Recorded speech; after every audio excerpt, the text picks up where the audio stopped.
বর্তমান ইন্টারনেট যুগের সাথে তাল মিলিয়ে বহু লেখক লেখিকাই তাদের লেখাগুলিকে সোশ্যাল মিডিয়ার মাধ্যমে প্রকাশ করে থাকেন।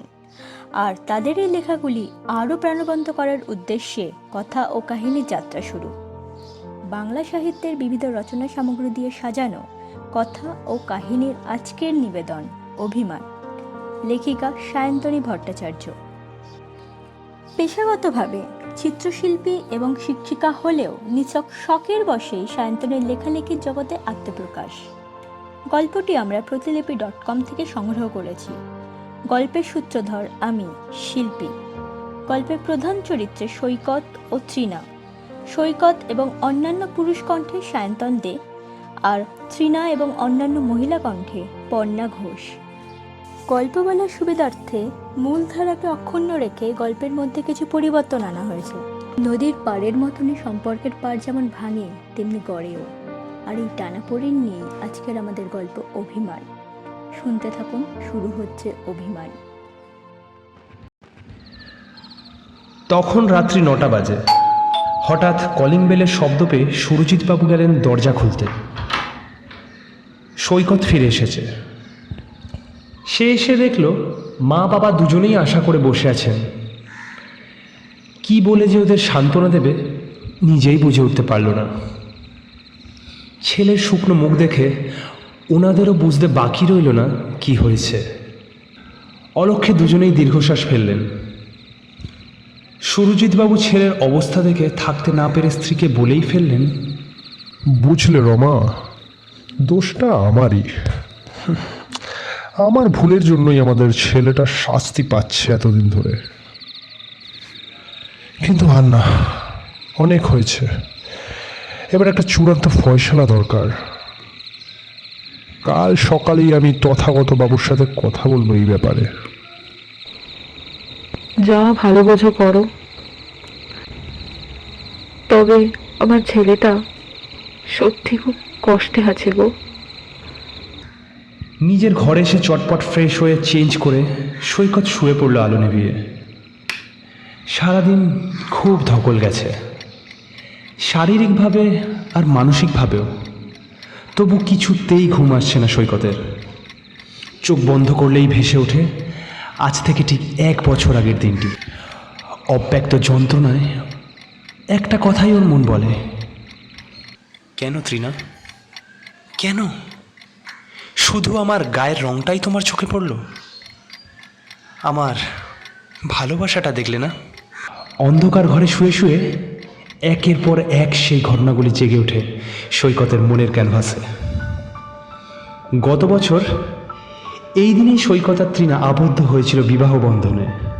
সৈকতের বাবা সুরজিৎবাবু ছিলেন তৃণার বাবা তথাগতবাবুর সহকর্মী। যদিও পরবর্তীতে তথাগতবাবুর পদোন্নতি হয়েছিল আর হার্টের অসুখের কারণে সুরজিৎবাবুকে অগ্রিম অবসর নিতে হয়েছিল, তবু ওনাদের বন্ধুত্বে ঘাটতি হয়নি কখনো। সৈকতকে তথাগতবাবু সবসময় অন্য চোখে দেখতেন। মিতভাষী, বুদ্ধিমান, দায়িত্বশীল এই ছেলেটি শুরু থেকেই ওনার নজর কেড়েছিল। ভেবেছিলেন অতি আদরে বাঁদর মেয়েটিকে এই ছেলেটি সামলাতে পারবে, আর ওনাদের বন্ধুত্বও একটা নতুন নাম পাবে। কথাটা সুরজিৎবাবুকে বলতে তিনিও সানন্দে রাজি হয়ে যান। সৈকত যদিও একবার সামনাসামনি তৃণার মতামত জানতে চেয়েছিল, কিন্তু তথাগতবাবু নিজের মেয়ের স্বভাব ভালোভাবেই জানতেন। সুতরাং বিষয়টি তিনি সযত্নে এড়িয়ে যান। একরকম তড়িঘড়িভাবেই ওদের বিয়েটা হয়ে যায় 1 মাসের মধ্যে।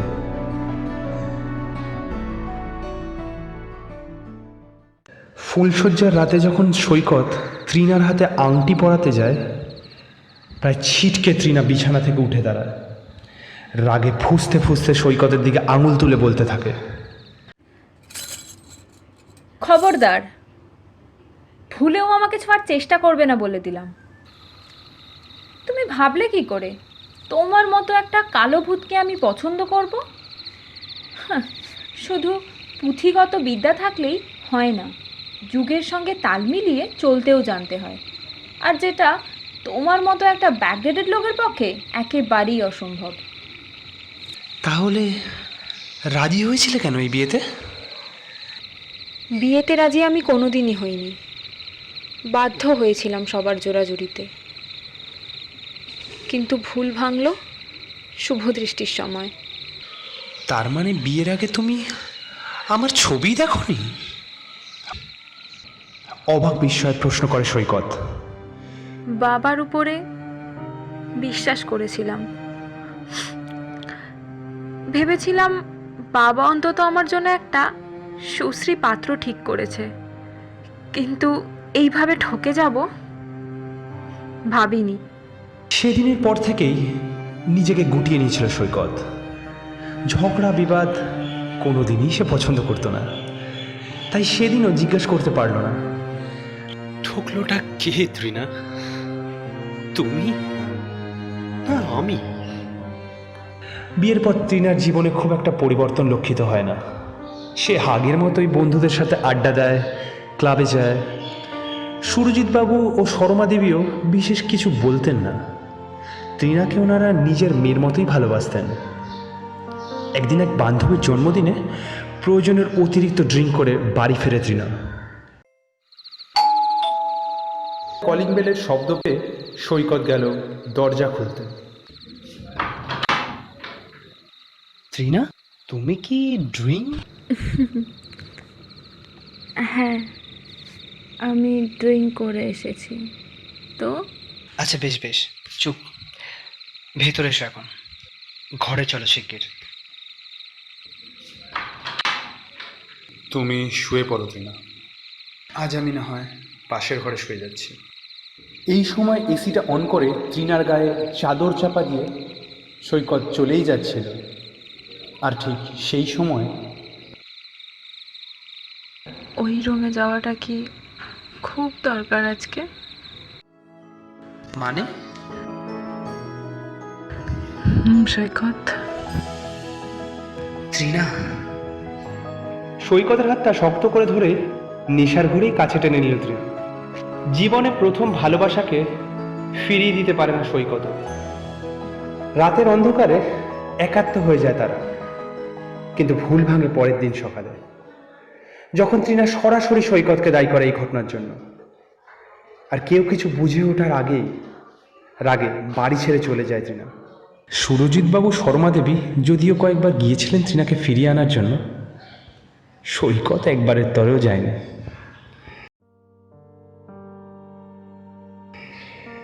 সময়ের সঙ্গে সঙ্গে ত্রিনা বুঝতে পারে তার শরীরের পরিবর্তনগুলো, বুঝতে পারে যে এখন সে আর একা নয়, আরও একজন আসতে চলেছে খুব শিগগির। এবং এই সময় একটি মেয়ে যা চায় সেও তাই চাইছে, কিন্তু মুখ ফুটে কাউকে বলতে পারছে না। কি বলবে? যাকে একসময় নিজে চূড়ান্ত অপমান করেছে, যার অকৃত্রিম ভালোবাসাকে নিষ্ঠুরভাবে ফিরিয়ে দিয়েছে, তাকেই এখন একটি বার দেখার জন্য মন ছটফট করছে। কবে যে এই ব্যাকডেটেড কালো ভূতটা ওর মনে জায়গা করে নিয়েছে তা সে নিজেই টের পায়নি। আর যখন পেল ততদিনে অনেক দেরি হয়ে গেছে। মানছে সে প্রচুর ভুল করেছে, অন্যায় করেছে, তা বলে কি একবারও ওকে ক্ষমা করা যায় না? একবারও এসে বলা যায় না, ত্রিনা ফিরে চলো, আমি ফিরিয়ে নিয়ে যেতে এসেছি তোমার। কেন মা বাপি এসে নিয়ে যাবে, ও এসে নিয়ে যেতে পারে না? সেই জন্যই তো আজ যখন সৈকত এসেছিল ত্রিনার সামনে পর্যন্ত যায়নি। কেন যাবে সে? সৈকত তো আর তার জন্য আসেনি, এসেছিল ওর সন্তানের জন্য। এসব ভাবতে ভাবতে ডুকরে কেঁদে ওঠে ত্রিনা। কেন সৈকত, কেন? একবার অন্তত বলতে পারতে, চলো ত্রিনা বাড়ি চলো। জোর করে টেনে নিয়ে যেতে ওর তোমার সঙ্গে। এখন এতটাই ঘৃণা করো তুমি আমায়?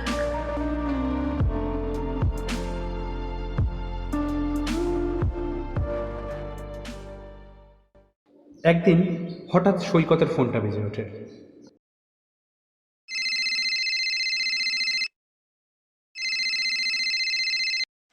হ্যালো সৈকতদা, আমি ট্রিনার বৌদি বলছি।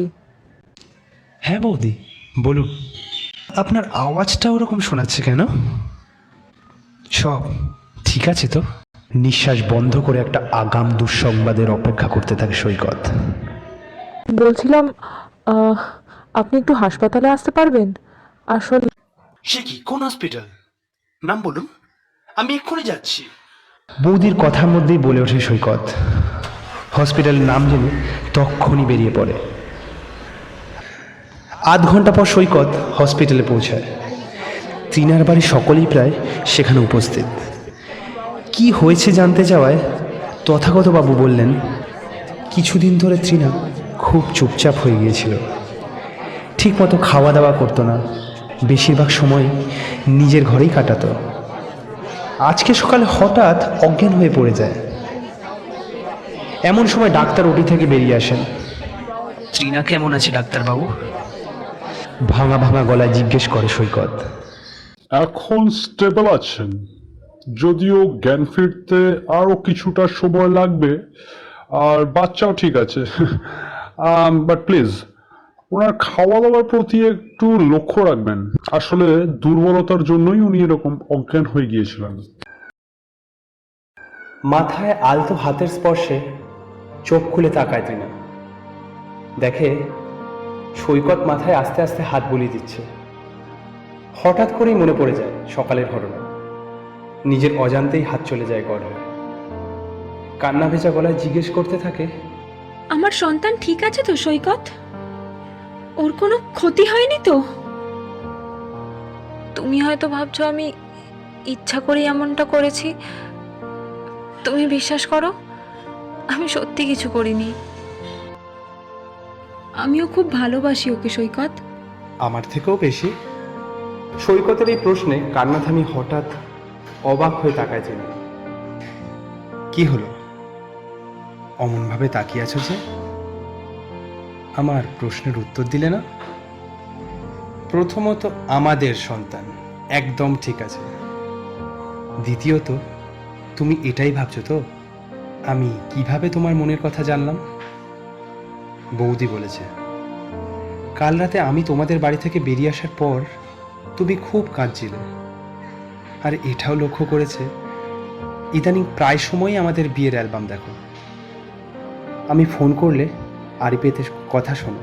বলতে বলতে সৈকত লক্ষ্য করে তৃণার গাল দুটো হালকা আবির রঙে ছেয়ে গেছে। ও, তার মানে বৌদি না বললে তুমি বুঝতেই পারতে না, বলো? কিভাবে জানবো তৃণা? তুমি তো আমাকে সুযোগই দিলে না। রাগের মাথায় বাড়ি ছেড়ে চলে এলে, একবারও আমার কথা ভাবলে না। বলতে বলতে এক ফোঁটা জল গড়িয়ে পড়ল সৈকতের চোখ থেকে। দুর্বল হাত দিয়ে সৈকতের চোখ মুছে তৃণা বলল, তুমিও তো আমাকে আটকালে না সৈকত, একবারও এলে না আমায় ফিরিয়ে নিয়ে যাওয়ার জন্য। কত দিন ধরে তোমার অপেক্ষা করেছি জানো? আমার সেই দিনের বলা কথাগুলো, বাড়ি ছেড়ে চলে আসা, তুমি সব দেখলে সৈকত। আর আমার স্বভাবের পরিবর্তনগুলো, সেগুলো তোমার চোখে পড়লো না? তুমি অফিস থেকে ফিরতে দেরি করলে বারবার তোমাকে ফোন করতাম, তোমার সঙ্গে খাওয়ার জন্য মিথ্যে বাহানা করতাম। আর অফিস যাওয়ার আগে তোমার ঘড়ি, রুমাল, চশমা সব চুপচাপ টেবিলে রেখে দিতাম। এগুলো তুমি দেখলে না সৈকত? দেখোনি? ভুল তো আমরা দুজনেই করেছি তৃণা, আর তার শাস্তিও পেয়েছি। কিন্তু আর না, চলো এবার আমরা দুজন, তিনজন, এবার আমরা তিনজন মিলে নতুনভাবে সংসার শুরু করি, যেখানে থাকবে শুধু ভালোবাসা, বিশ্বাস আর আনন্দ। এই বলে তৃণার হাতটা শক্ত করে ধরে সৈকত। দিনের শেষে বিকেলে সূর্যও যেন এখন ক্লান্ত হয়ে বাড়ি ফিরতে চায়। পাখিরাও সব ব্যস্ত নিজেদের নীড়ের টানে। আর সেই সঙ্গে মান অভিমান দূরে সরিয়ে দুটি মনও নতুন আশায় ফিরে যেতে চায় ওদের নিজেদের পুরনো গন্তব্যে। এতক্ষণ শুনছিলেন সায়ন্তনী ভট্টাচার্যের লেখা অভিমান। সৈকত আর তৃণা কিন্তু তাদের সমস্ত মান অভিমান ভুলে একই ছন্দে হাঁটতে শুরু করে দিয়েছে। আপনাদের মধ্যে কোনো অভিমান নেই তো? থাকলে সেটা অবশ্যই মিটিয়ে ফেলুন। আর আজকের গল্প কেমন লাগলো আপনাদের সেটা জানান। আপনাদের কাছে যদি নতুন কোনো গল্প পাঠের অনুরোধ থেকে থাকে সেটাও আমাদের অবশ্যই জানাবেন। আমরা সেটাকে কথা ও কাহিনীর মাধ্যমে তুলে ধরার চেষ্টা করব। পরবর্তী আপডেটের জন্য সাবস্ক্রাইব করুন কথা ও কাহিনী, কারণ কথা ও কাহিনী গল্পের থেকে আরও বেশি কিছু।